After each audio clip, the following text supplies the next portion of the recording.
ang ganda, alam mo, napapanood lang kasi natin, di ba, sa social media, sa different platforms, na napakaganda nung nagdaang 46 National Assembly. Kuya, nakailang governors at tsaka president's night na kami. Yung last time, etong hindi naman sa iba, sa konti lang naman din napunta ko siguro nakatatwa. With all due respect. With all due respect sa lahat. Yung nangyari nung sa Nexicom last time, noong June 20, isa sa pinaka-organized na puntahan ko. Napakaganda. At saka iinit lalo yung pagtitiwala tsaka pagmamahal ko sa Agila. Kasi nakakamdaman ko since nag-start na nag-media tayo, nakikita natin yung mga pagbabago. Una, nagkaroon tayo ng media, nagkaroon ng boses lahat ng Agila sa buong mundo. Kung may tanong, clarification sila tungkol sa pag-iagila nila, ito yung tamang platform. Pero hindi namin sinasabi na lahat kaya namin sagutin. Pero kung meron kayong tanong na hindi namin kayang sagutin, andyan ang PIEL or pwede namin itanong sa PIEL para sa inyo. Dahil sa kanila yan. Kuya, yung ginawa ni Kuya Anthony Mercado o ng NCR na hosting, something to top ng iba. Something na talagang alam ko kayang-kaya ng iba, lalo na padating Tacloban yata tayo next time, kayang-kaya ng Tacloban at kayang-kaya ng Batangas. Pero, kuya, simple lang naman ginawa ni ng NCR, hindi naman sa pag-ano, kasi napansin ko lang para susunod na host. Kuya, alam mo, invitation natin ng TFOE, nasa EDSA, may billboard. Naka-billboard, Naka-billboard, pakita nga natin. Billboard. Pwede ba? Ang lupit. Tapos kuya, nakadyaryo tayo Manila Times. Broadsheet. Thank you, Manila Times. Broadsheet tayo. Thank you. Salamat sa pag-feature ng ating nagdaang National Assembly. Yes, ayan. Ito po, makikita nyo. Ito po. Yan. Alam mo kuya, dumaan ako niyan. Ako meron akong kuha niyan. Yan, may kuha ko ng ganyan. Nabubuisit ako niyan, traffic sa EDSA. Okay. Kaya nung nakita ko yung kuya, parang tumaas yung boost bumps ako. Nag-enjoy ka. Hindi ako nag-enjoy sa traffic. Kinilig ka Parang sabi ko, huwag ka muna. Nakaka-proud Kuya, talaga. Una, sabi ko, traffic, namadali ako. Nung nakita ko siya, huwag kang gagalaw. Huwag ka muna gagalaw.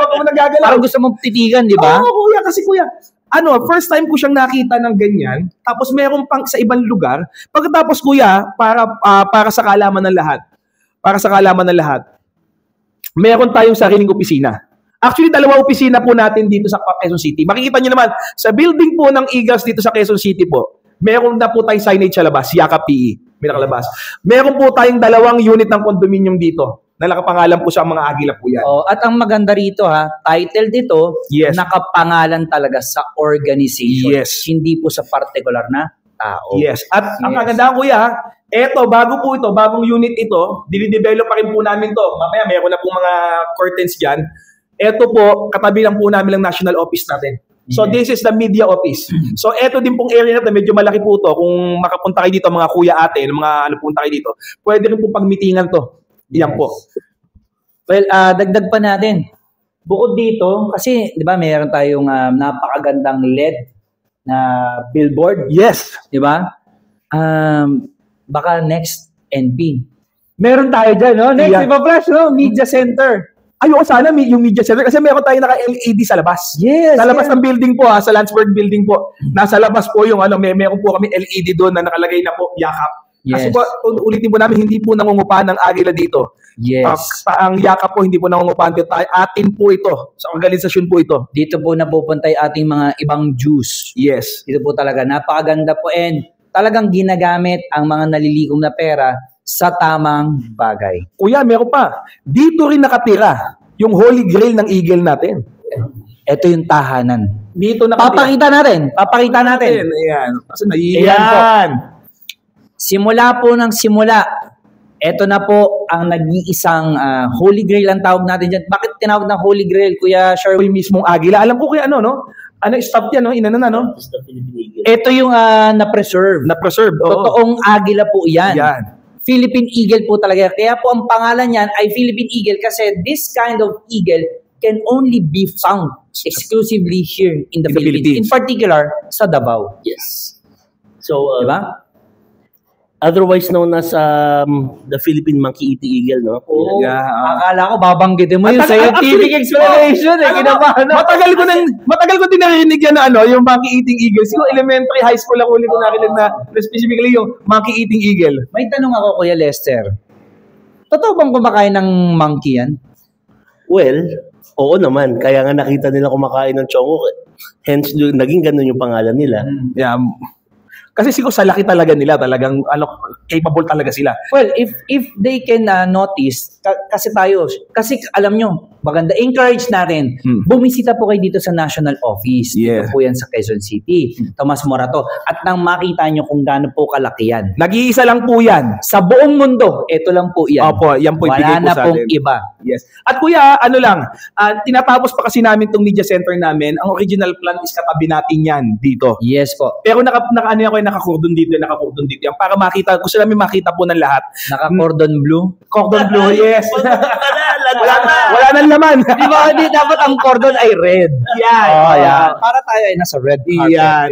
Yan po yung makikita niyo po dito. Actually, inimbita namin kahit na saan lugar kayo, kahit saan faction kayo, kung gusto siya makita, open sa lahat yan. Wala tayong pinipili kahit sino. Kasi marami na pupunta dito na iba-ibang lugar. Pumunta lang po kayo. Wala pong kapag kuya, kahit saan, kung ate, kahit saan man tayo nanggaling, kahit saan faction tayo, magkapatid po tayo.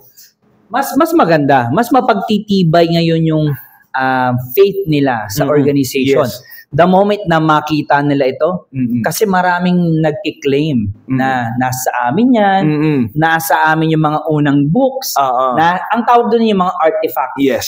Na in reality po, dito nyo po makikita sa National Office natin. Yes. Okay? Again, if you have time, or kung hindi man masyadong busy, try to visit us here. Yung National Office natin, and dito sa number 20 Landsberg, Tomas Morato, Quezon City. Yes. Pwede ba natin sabihin yung room?